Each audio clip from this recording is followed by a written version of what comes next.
closure of the camp, known as the Millénaire, was the 35th evacuation in the French capital in the last 3 years. Hundreds of tents had been assembled along the Saint-Denis Canal in Paris, with authorities powerless to remove them as the capital's mayor Anne Hidalgo blocked clearances. But today a procession of 1,024 people were seen leaving their precarious accommodations behind, carrying possessions in plastic bags and backpacks.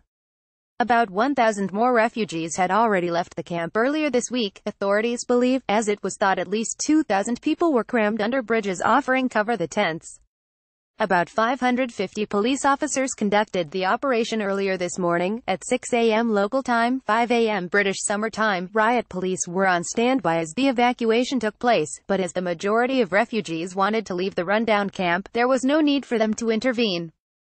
This camp was considered to be the biggest one in France after the Calais jungle was dismantled in 2016. It has been at the center of a tug-of-war between Ms. Hidalgo and the Minister of the Interior, Gerard Collomb.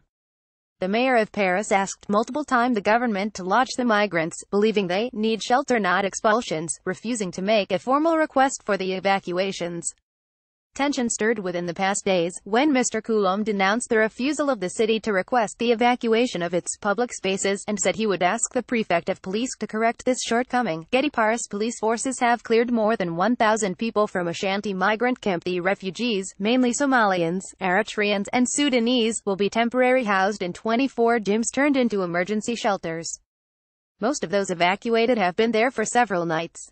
Bina, a young Eritrean, said, "I do not know where I'm going at all, but I'm leaving. It's been 2 weeks since I live here, and I cannot anymore." Many refugees want to apply for asylum after having traveled across the border between Italy and France illegally. AFP. Getty. This camp was considered to be the big one, on Canal Saint-Martin, is home to about 800 mainly Afghan nationals, while the other in Paris metro station Porte de la Chapelle has gathered very marginalized people, according to French newspaper Le Monde. The migrant crisis, which has seen more than 1 million people trying to reach Europe since 2015, has fueled the rise of far-right parties across the continent. French President Emmanuel Macron's government has said it wants to be both firm and fair on immigration, but it took a tougher stance lately, with Parliament approving a bill that tightens asylum rules.